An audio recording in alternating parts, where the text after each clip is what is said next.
사랑하는 새벽나라 친구들 반갑습니다. 여러분과 함께 금요일 말씀을 나눌 신대종 목사입니다. 오늘은 광복절입니다. 광복절은 영예롭게 회복한 날이라는 뜻으로 1945년 8월 15일 일본의 식민 지배로부터 해방된 날임과 동시에 대한민국 정부가 수립된 역사적인 날입니다. 긴 일제기 강점기 시대를 지나 우리나라는 마치 폐허와 같은 메마른 땅이 되었는데요. 그럼에도 지금 이처럼 발전하고 성장할 수 있었던 하나님의 은혜를 기억하게 됩니다. 오늘 말씀 속에서도 폐허 같은 상황 속에서 돌보시고 인도하시는 하나님의 은혜를 발견하게 되는데, 강대국들인 바벨론과 이집트 사이에서 유다 왕들이 보인 불충과 배신의 역사의 흐름 속에서 어떻게 펼쳐지는지를 기록하고 있습니다. 비유를 통해 하나님의 마음을 전하고 새로운 소망을 전해주는 말씀을 함께 나누기를 소망합니다. 오늘 말씀의 제목은 폐허 속의 새싹입니다. 오늘의 말씀은 에스겔 17장 11절에서 24절입니다. 여호와의 말씀이 내게 임해 말씀하셨다. 반역하는 족속에게 이것이 무슨 뜻인지 너희가 모르느냐 하고 말하여라. 바벨론 왕이 예루살렘으로 와서 예루살렘 왕과 관료들을 잡아 그들을 바벨론으로 끌고 갔다. 그리고 그가 왕의 자손 하나를 취해 언약을 맺고 맹세하게 했다. 그는 그 땅의 지도자들을 끌어갔다. 이것은 그 나라의 지위가 실추되며 스스로 일어나지 못하고 그 조약을 지켜야만 일어날 수 있게 하려는 것이었다. 그러나 그는 바벨론 왕에게 반역해 사절단을 이집트에 보내 그에게 말과 많은 군대를 지원하도록 했다. 그가 융성하겠느냐? 이런 일들을 한 그가 피신할 수 있겠느냐?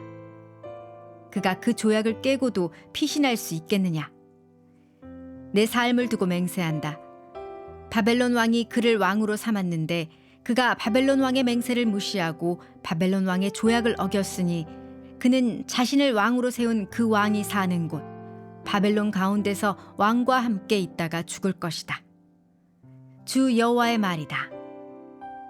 그들이 토성을 쌓고 포위벽을 세워서 많은 사람을 죽이려고 할 때 강력한 군대와 큰 무리를 이끌고 있는 바로도 그 전쟁에서 아무것도 하지 못할 것이다. 그가 맹세를 무시하고 언약을 어겼다. 그가 맹세를 하고도 이 모든 일을 저질렀기 때문에 그는 피신하지 못할 것이다. 그러므로 나 주 여호와가 이렇게 말한다.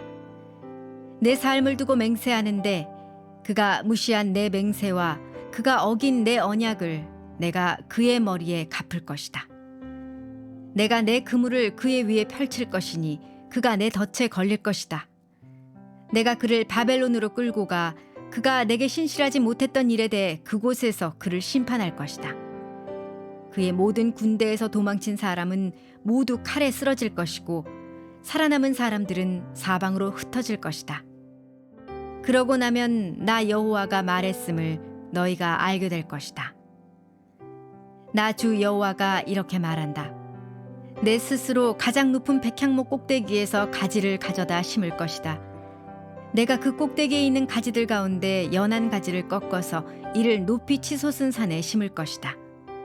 내가 그것을 이스라엘의 높은 산 위에 심을 것이니 그것이 가지들을 내고 열매를 맺으며 훌륭한 백향목이 될 것이다. 갖가지 새들이 그 아래 둥지를 틀 것이고 그 나뭇가지 그늘에서 살 것이다.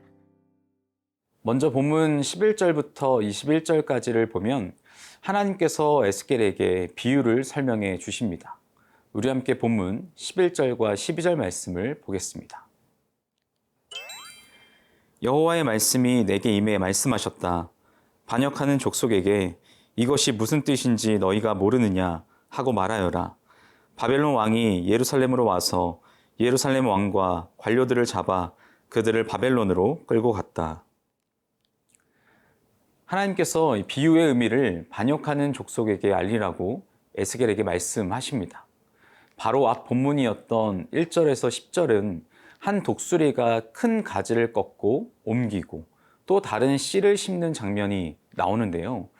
이런 표현들이 어떤 내용인가, 어떤 내용을 의미하는 것인가 이해하기 어려울 수 있습니다.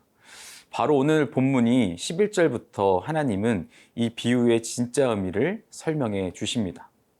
독수리는 바벨론 왕을 뜻하는 거고, 그가 유다 왕 여호야긴을 사로잡아가고 그 대신 시드기야를 세웠다라는 것입니다.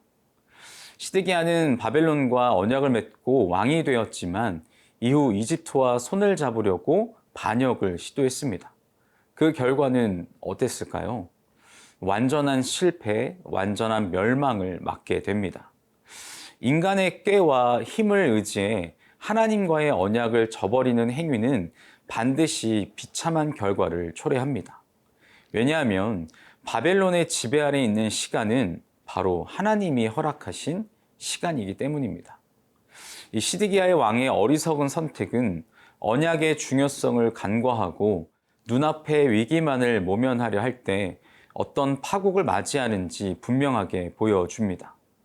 당장의 어려움이나 불안감 때문에 하나님의 말씀보다는 세상의 방법이나 해결책을 먼저 찾습니다. 이것이 시드기야 왕이 보여준 무너짐의 길이었습니다. 시드기야 왕의 실패를 통해 어떤 상황에서도 우리는 하나님과의 약속을 최우선으로 지켜야 함을 깨닫게 되는 거죠. 사랑하는 새벽나라 친구 여러분, 시드기야 왕은 인간적인 방법으로 문제를 해결하려 했습니다. 하나님을 믿는다면서도 세상과 자신의 판단을 의지했죠. 그 결과는 철저한 무너짐입니다. 하나님이 약속하신 말씀을 따라 살아가는 것이 하나님의 백성에게는 가장 복된 삶입니다. 어떤 위기 앞에서도 가장 안전한 삶인 것이죠.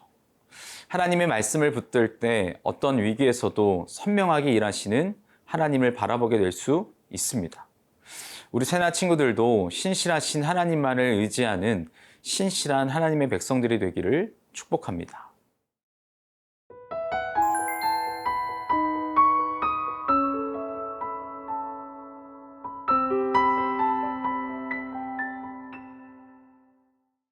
이제 분위기가 사뭇 달라집니다. 22절부터 하나님은 새로운 장면을 보여주시는데요. 우리 함께 본문 21절과 23절 말씀을 보겠습니다.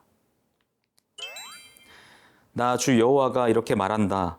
내 스스로 가장 높은 백향목 꼭대기에서 가지를 가져다 심을 것이다. 내가 그 꼭대기에 있는 가지들 가운데 연한 가지를 꺾어서 이를 높이 치솟은 산에 심을 것이다. 내가 그것을 이스라엘의 높은 산 위에 심을 것이니 그것이 가지들을 내고 열매를 맺으며 훌륭한 백향목이 될 것이다. 갖가지 새들이 그 아래에 둥지를 틀 것이고 그 나무까지 그늘에서 살 것이다. 이 비유는 주의 언약으로 마무리됩니다. 이전에는 사람들이 가지를 꺾고 옮겼어요. 하지만 이제는 하나님께서 직접 가지를 꺾어 심으시겠다 말씀하십니다.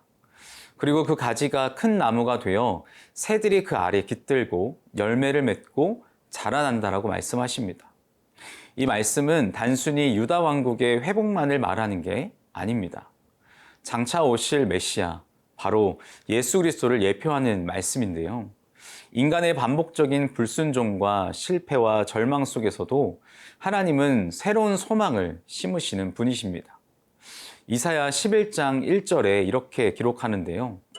이새의 줄기에서 한 싹이 나오고 그의 뿌리에서 가지가 돋아나 열매를 맺을 것이다.